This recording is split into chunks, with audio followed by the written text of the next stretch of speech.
तंत्र के बारे में। ठीक, परिसंचरण क्या होता है? हमारे शरीर में जो रक्त का आवागमन होता है, परिवहन होता है, उसी को परिसंचरण तंत्र कहते हैं। ठीक, ये देखिए हमने हृदय का चित्र ही बनाया है। परिसंचरण तंत्र में 3 भाग आते हैं, हृदय और रुधिर वाहिनियां और रक्त। ठीक, तो हम आपको हृदय के साथ साथ रुधिर वाहिनियां बताएंगे आज। ठीक, ये देखिए हृदय का चित्र है। हृदय हमारे शरीर में किस रंग का होता है? गुलाबी रंग का होता है और ये त्रिकोणाकार पेशीय संरचना है। ठीक, और लगभग मुट्ठी के आकार का होता है। किस आकार का होता है? मुट्ठी के आकार का होता है। ठीक, हमारे हृदय में 4 कक्ष होते हैं। ठीक, 2 ऊपर होते हैं और 2 कक्ष नीचे होते हैं। ठीक, या फिर ऐसे कह लीजिए दाएं आलिंद, दाएं निलय, बाएं आलिंद, बाएं निलय, 4 कक्ष हो गए ये। ठीक, अब दाएं आलिंद और दाएं निलय में अशुद्ध खून बहता है। इस खून में क्या मिला रहता है? CO2। और बाएं आलिंद बाएं निलय में क्या मिला रहता है? O2। ठीक, क्या मिला रहता है? ऑक्सीजन। ठीक, इसलिए ये कैसा होता है? शुद्ध होता है। ठीक, अब हमारा हृदय क्या करता है? दिन रात धड़कता है। इसी को क्या कहते हैं? हृदय स्पंदन या धड़कन कहते हैं। ठीक, और हृदय दिन रात धड़कता रहता है तो कैसे? ऐसे धड़कता है तो सिकुड़ता है और फैलता है।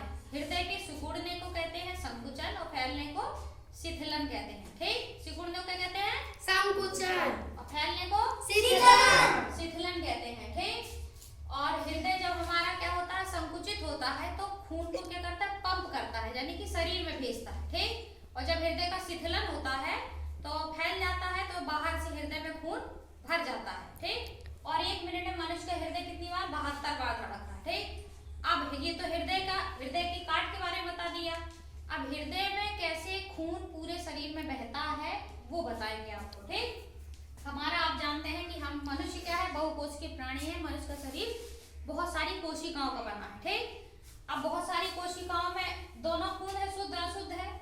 तो उन कोशिकाओं से अशुद्ध खून को केशिकाएं कहाँ? सिरा में ले जाती हैं। फिर सिरा उस अशुद्ध खून को दाएं आलिंद में, और दाएं आलिंद से ये बाल जो मार्ग बना रहता है, इसे बाल कहते इधर से दाएं नीले में जाता है।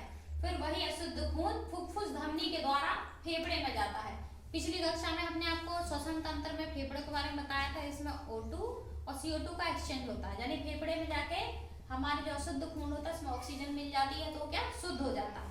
फिर वही शुद्ध खून फुफ्फुस सिरा के द्वारा जाता है कहाँ? बाएं आलिंद में, और बाएं आलिंद से जाता है बाएं निलय में, और बाएं निलय से वो शुद्ध खून धमनी के द्वारा कहाँ जाता है? केशिका के माध्यम से पूरे शरीर की कोशिकाओं में। ठीक, तो यानी कि शुद्ध खून पूरे शरीर की कोशिकाओं में चला गया। पूरा शरीर हमारा कोशिकाओं से बना है, इसलिए पूरे शरीर में खून पहुंच गया।